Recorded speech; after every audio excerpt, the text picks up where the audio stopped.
Welcome. Sasa sijajua kama imejoin wale wengine ama umeashiria tu porini. What we have going on in Tsavo is the worst drought they've had since 1850. And what happens is the mother elephants arrive with their baby elephants to drink from these watering holes. And with this being the worst drought, what's happened is that these water holes themselves are evaporating, leaving less and less water for the elephants. And then behind them come the tribesmen with their goats, with their cattle, leaving even less water for them. And the expansion of humanity and other herders who've brought in their goats, their cattle, that water source, that precious commodity is being fought over now. So on top of the environment, the actual elephants are blamed for drinking all this water that their precious goats and cattle need for their own survival. And tragic as it is, the mother elephants are killed because they drink too much water. Their little baby orphaned elephants are left to fend for themselves.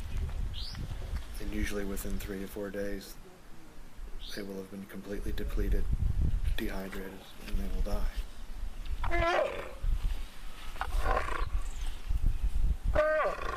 Alone. So water becomes that resource that is precious as gold.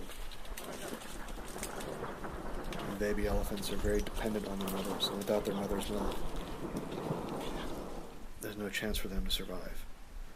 And in that instance where elephants are being shot and killed, the entire herd scatters, and the orphans are left alone, abandoned.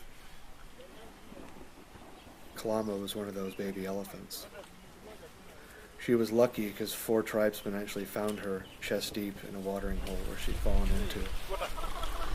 And they rescued her in a place near Kalama. And that's where her name comes from. They rescued her and put her in a bush plane and got her to the David Sheldrick Trust for Animals. She arrived there at 4 p.m. in the afternoon in February of 2009. Oh, okay. She was one of those orphans that was very unique, very bright, very intelligent, and very, very loving.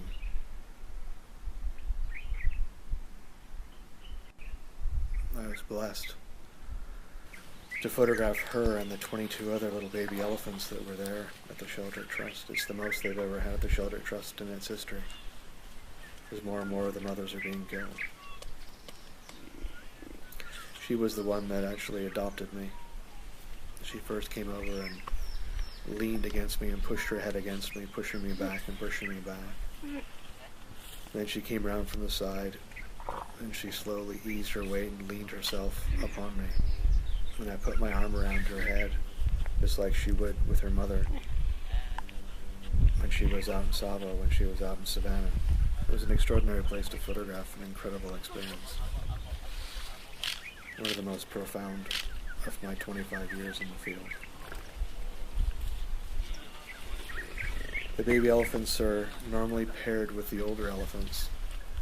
Kenya was one of the older elephants in that group. She was probably 7 years old. Kalama was just a couple of years old. She was still on milk only. The first 3 years of their lives are spent drinking milk. It's a special formula that the Sheldrick Trust has created for the baby elephants that simulates close to their mother's milk.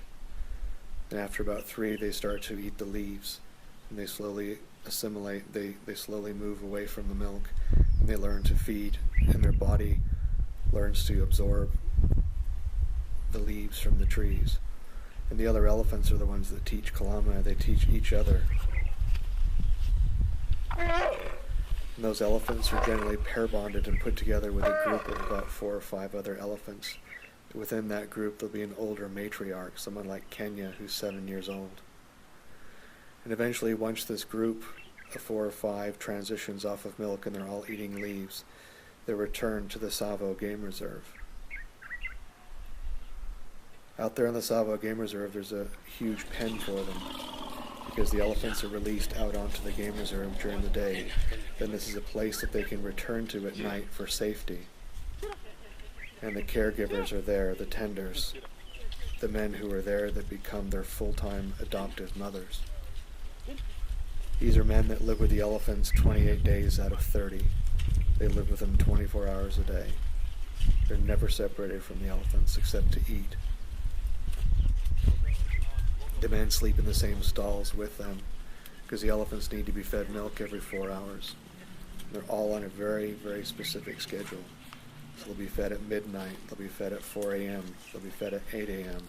It's a complete regular schedule. It keeps the animals in a routine, which is what they need to be in. And then the baby elephants in turn adopt the men, so the men actually cannot leave. Some of the baby elephants they've had in the past, sadly, have died because they adopt so strongly. It's a very special bond that's created between the caregivers and the baby elephants.